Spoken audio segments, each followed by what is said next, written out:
आदमी के सच्चाई से, ईमानदारी से, संतों के संग में जो की भूसी खा, खीर खांड हलवा मिले तो साकेत संग न जा।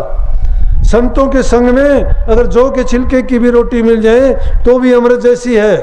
लेकिन अगर बुराई से और बुरी कमाई से तुम्हें चाहे कितने अच्छे से अच्छे खाने 36 प्रकार का भोजन मिल जाए तो वो भी तुम्हें, मैं कहता हूँ, जहर के समान होना चाहिए।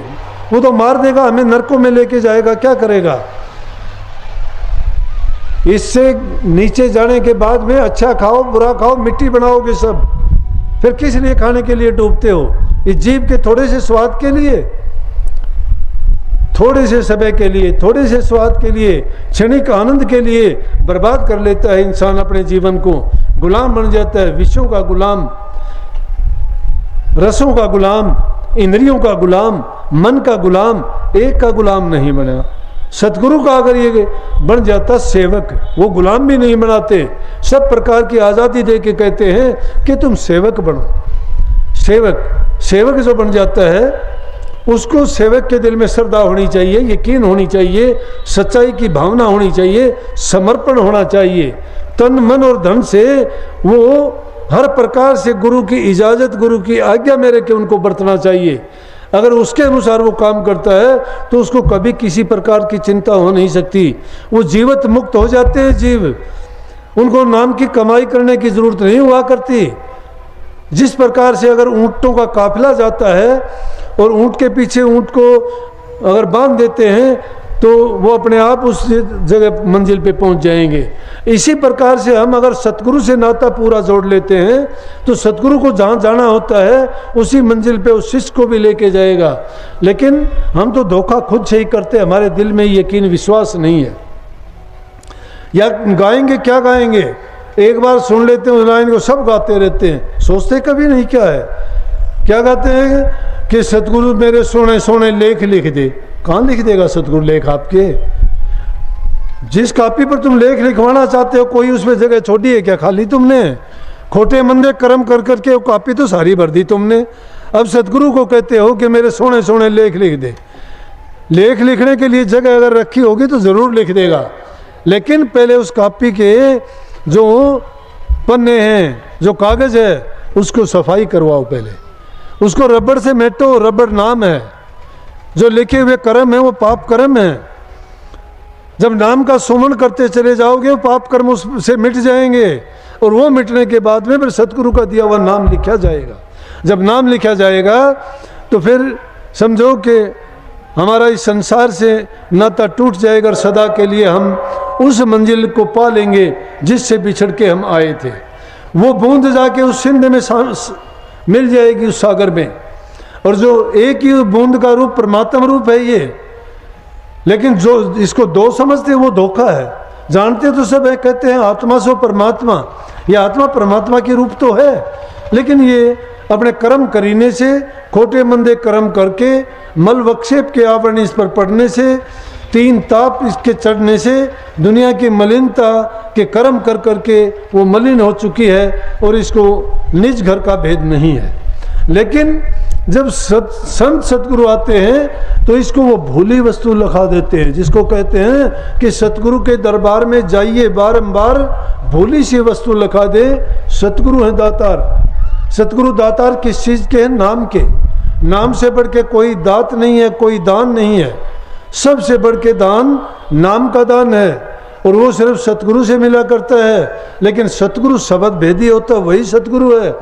जो सतगुरु तुम्हें दूसरे के प्रति निंदा की बात, ईर्ष्या की बात, बुरी भावना अगर सिखाता है तो समझो कि वो सतगुरु नहीं है। सतगुरु का मतलब है जो आपको सर्वजन हित की, सर्वजन सुख की बात बताता है, सब में समानता, सब जीवों में परमात्मा रूप देखने की शिक्षा देता है, बुरे कर्म पाप कर्म से बचने के लिए आपको उपदेश करता है, नाम की कमाई करने के लिए आपको जागृत करता है। सारे काम करते हुए अगर हम नाम के प्रति जागरूक हो जाएंगे और उसको समय देके, जब धीरे धीरे करके इसका सिमरन करते चलेंगे तो अंदर में वो ज्ञान का प्रकाश होता चला जाएगा, कर्म धुलते चले जाएंगे, पाप कर्म ज्यों ज्यों मिटते चले जाएंगे त्यों तो हमारे हृदय का अंधकार पाप कर्म दूर होंगे और हम नाम में लय हो जाएंगे, जिसके कारण हमारी बुरी वासना निकल जाएगी, सुमति आती चली जाएगी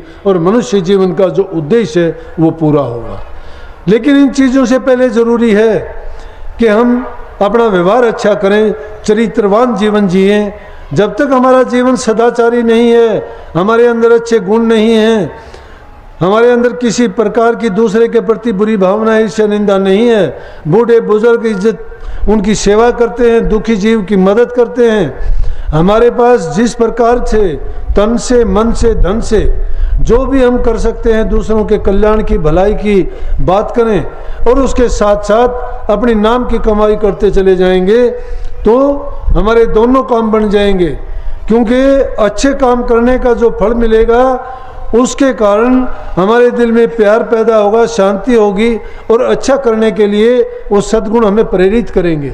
और जब मन में खुशी होगी, शांति होगी तो हमारे घरों में भी प्यार प्रेम होगा। जहाँ प्यार है, जहाँ सुमति है, सुख है, शांति है, वहाँ तुम कुछ भी काम करोगे सफलता मिलती है। लेकिन जिस घर में रोज़ाना लड़ाई झगड़े रहते हैं, इधर उधर की निंदा चुगलियाँ होती हैं, दूसरों की जहाँ बुराई होती हैं, शराब जुए खेलते हैं, उन घरों में तो काल का वासा होता है, नरक जैसा जीवन बन जाता है।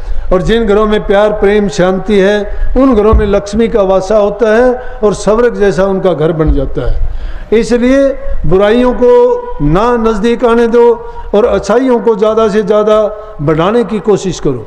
प्यार का व्यवहार करोगे, दूसरों के साथ अच्छे रहोगे, तुम्हारे मन में भी शांति होगी और दूसरे को भी शांति दोगे तो इसका मतलब हो जाएगा जीवो और जीने दो। खुद भी प्यार से शांति से जियो और दूसरे को भी जीने दो। उसके किसी भी काम में रुकावट पैदा ना करो, बाधा ना डालो, क्योंकि अपना कर्म अपना काम वो करता है। अगर कोई बुरा करता है रोकने की कोशिश करो, उसको समझाओ कि ऐसा करना ठीक नहीं, इसका परिणाम अच्छा नहीं होगा। लेकिन वो अगर नहीं मानता है तो फिर उसका कर्म और उसका जो परिणाम उसको ही भोगना है, हमें अपना टाइम व्यर्थ नहीं करना चाहिए। लेकिन जब तक हमारे से कोशिश हो, अगर एक भी रास्ते से भटके हुए या बुरे काम में जो प्रवर्तित है उस इंसान को रास्ते पर लगा देंगे तो हमें बहुत पुण्य मिलेगा, बहुत पुण्य मिलेगा। जो ऐसा करता है वो अगर नाम भी जपने का टाइम नहीं निकाल पाता है तो भी उसको उसके बराबर का फल मिलता है। जितना नाम की कमाई में मिलता है उतना ही दूसरे की भलाई में मिलता है। लेकिन नाम की कमाई करना भी ज़रूरी है।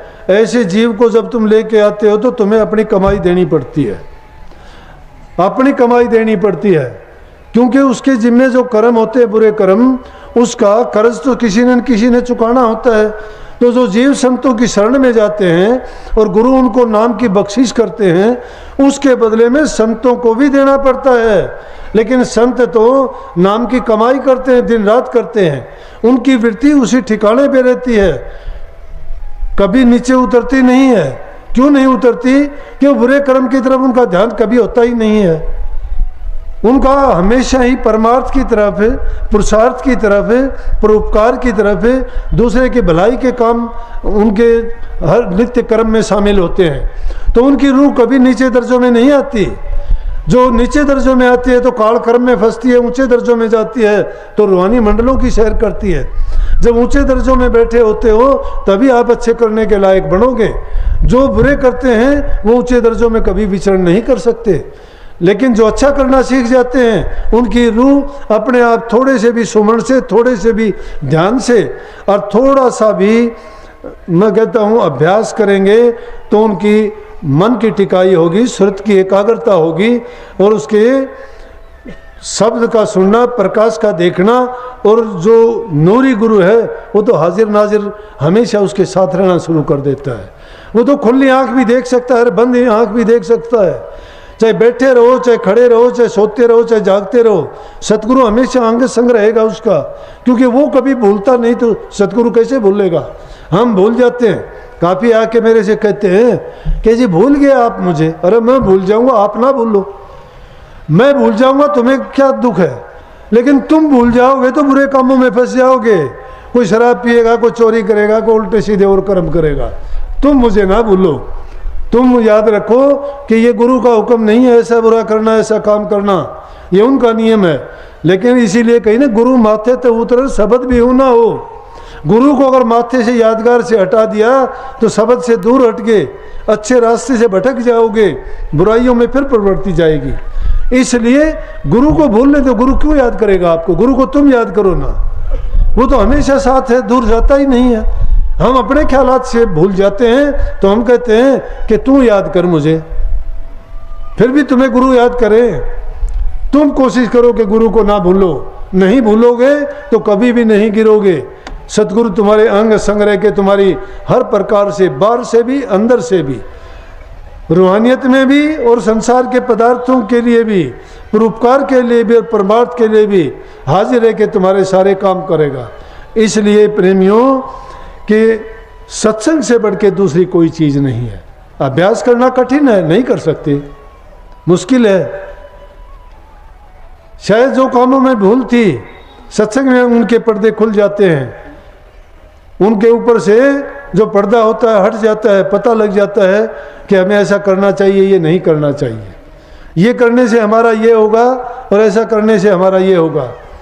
इसलिए जहाँ सत्संग मिले, जितना ज़्यादा मिले सत्संग करना चाहिए। बाहरी सत्संग भी करो, साथ साथ आंतरिक सत्संग करो। जब एकांत में होते हो तो भी शब्द को याद रखो, गाने वाले शब्दों को याद रखो, मन में ख्यालात सत्संग के वचनों को याद करो, अच्छे विचार अच्छे ख्यालात करो। महापुरुषों का याद करोगे, उनकी वाणी याद आएगी, उनके दर्शन होंगे अंदर में, तुम्हारा मन साफ होता चला जाएगा और मन किसी दूसरी ओर नहीं भागेगा। जब इस प्रकार का हम अपने ख्यालात को जोड़े रखेंगे तो निश्चित रूप से मन की सफाई होती रहेगी। और जब दर्पण पर काई जम जाएगी, दर्पण पर काई जम जाएगी तो इस बार के चौखटे को बेशक साफ करते रहना, साफ दिखाई नहीं देगा। जब दर्पण लागी काई फिर दरस कहाँ से पाई। जब दर्शन देखा चाहिए तो दर्पण मांझते रहिए। दर्पण कहाँ से मंजेगा, नाम के द्वारा मंजेगा। हृदय रूपी दर्पण को जब मांझते रहोगे गुरु उसमें आपको दिखाई देगा।